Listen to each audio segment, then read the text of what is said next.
Bismillahirrahmanirrahim. Assalamualaikum warahmatullahi wabarakatuh. Innal hamdalillahi nahmaduhu wa nasta'inuhu wa nastaghfiruhu wa na'udzu billahi min shururi anfusina wa min sayyiati a'malina.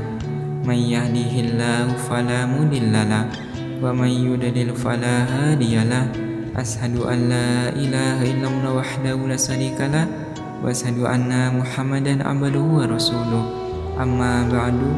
Senang sekali bisa berjumpa lagi dengan channel ini. Sholawat dan salam semoga selalu tetap tercurah limpahkan kepada baginda junjungan kita Nabi Muhammad SAW. Allahumma sholli ala sayyidina Muhammad wa ala ali sayyidina Muhammad.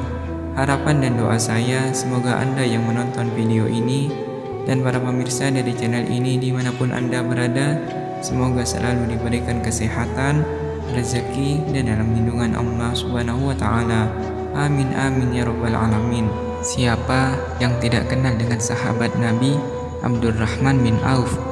Dia adalah seorang yang sangat kaya, bahkan kebanjiran rezeki 10 kali lipat dari hartanya, sebab satu amalan perbuatan saja. Beliau bukan orang yang pelit, melainkan orang yang sangat dermawan. Pria yang lahir 10 tahun setelah tahun gajah itu tambah tajir ketika negeri Yaman diserang wabah penyakit aneh.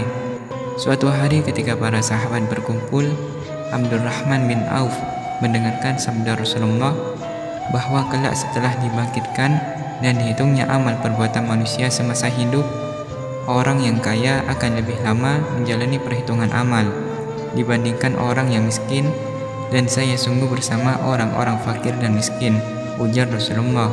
Dalam hadis sahih disebutkan bahwa Nabi pernah berdoa, "Ya Allah, hidupkanlah aku dalam keadaan miskin dan matikanlah aku dalam keadaan miskin, dan kumpulkanlah aku pada hari kiamat dalam rombongan orang-orang miskin."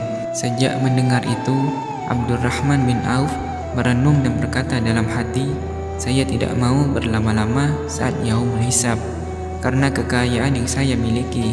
Abdurrahman bin Auf mengangkat tangan lantas berdoa, "Ya Allah, jadikanlah hamba-Mu ini orang yang miskin agar kelak dapat selalu bersama Rasulullah." Begitu mendengar Rasulullah bersabda bahwa orang yang kaya akan lebih lama menjalani perhitungan amal dibandingkan orang yang miskin, membuat Abdurrahman gundah. Dia bercita-cita ingin menjadi miskin, tapi ia cemas karena hartanya, kekayaan justru semakin berlipat ganda. Ia sering berjalan mondar-mandir karena gamang dan gusar. Bagaimana caranya agar harta benda yang saya miliki habis dan tidak tersisa? Tanyanya dalam hati.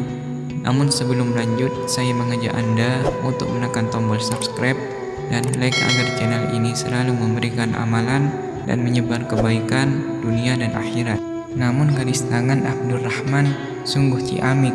Semua bisnis yang dikelolanya selalu menghasilkan cuan. Walau demikian, Abdurrahman tidak pelit harta. Ia juga berpartisipasi dalam beragam perang, mulai perang Uhud hingga perang Badar. Bahkan separuh hartanya beliau pernah sumbangkan untuk kebutuhan perang dan memberi pasukan perang masing-masing dengan uang. Namun uangnya tak kunjung habis.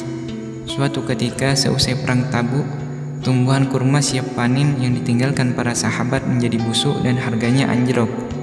Kabar ini menyebar ke seantero kota Madinah dan sampai ke telinga Abdurrahman bin Auf. Mendengar kabar tersebut, sahabat Nabi ini melego semua harta bendanya, kemudian membuat pengumuman yang isinya semua penduduk kota Madinah yang buah kurmanya busuk akan dibeli sesuai dengan harga buah kurma yang normal. Tak butuh lama, warga kota Madinah yang mendengar kabar itu berbondong-bondong menjual kurma busuk ke tempat Abdurrahman bin Auf. Semua kurma busuk dibeli Abdurrahman bin Auf, hartanya pun ludes tanpa tersisa. Ia pun miskin dan hanya punya tumpukan kurma busuk. Alhamdulillah, doaku dikabulkan oleh Allah Subhanahu wa Ta'ala, pikir Abdurrahman bersyukur. Di sisi lain, para sahabat Nabi juga bersyukur. Kurma yang dikhawatirkan tidak laku, tiba-tiba laku keras, diborong semuanya oleh Abdurrahman bin Auf.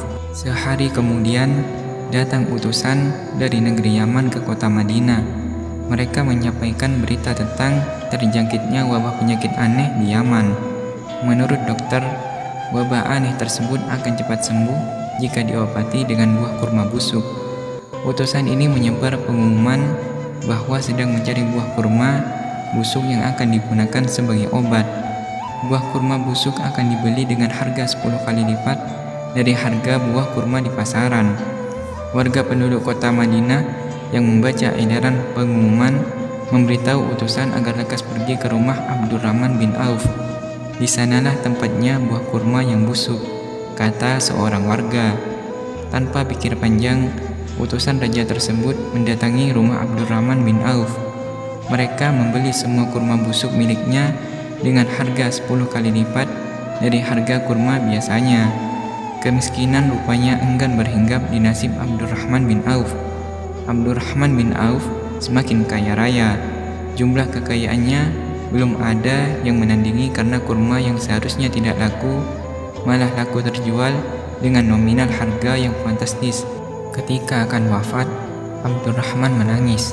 Tangisannya bukan karena takut menghadapi kematian, melainkan karena ia wafat dalam keadaan kaya harta.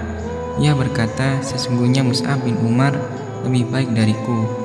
Ia meninggal di masa Rasulullah dan ia tidak memiliki apapun, bahkan kafan sekalipun. Hamzah bin Abdul Muthalib juga lebih baik dariku. Kami tidak mendapatkan kafan untuknya. Sesungguhnya aku takut bila aku menjadi seseorang yang dipercepat kebaikannya di kehidupan dunia. Aku takut ditahan dari sahabat-sahabatku karena banyak hartaku. Hikmah yang bisa diambil dari kisah ini adalah bahwa setiap perbuatan baik yang menyenangkan orang lain akan Allah balas dengan 10 kali lipat tanpa disadari. Orang yang suka berinfak tidak pernah membuat dirinya fakir miskin. Sesungguhnya apa yang Allah gariskan tidak akan pernah berubah. Tetaplah bertakwa dan banyak beristighfar kepada Allah Subhanahu wa taala. Apapun usahanya, Allah yang jamin segalanya. Amin amin ya rabbal alamin. Semoga video ini bermanfaat untuk kita semua.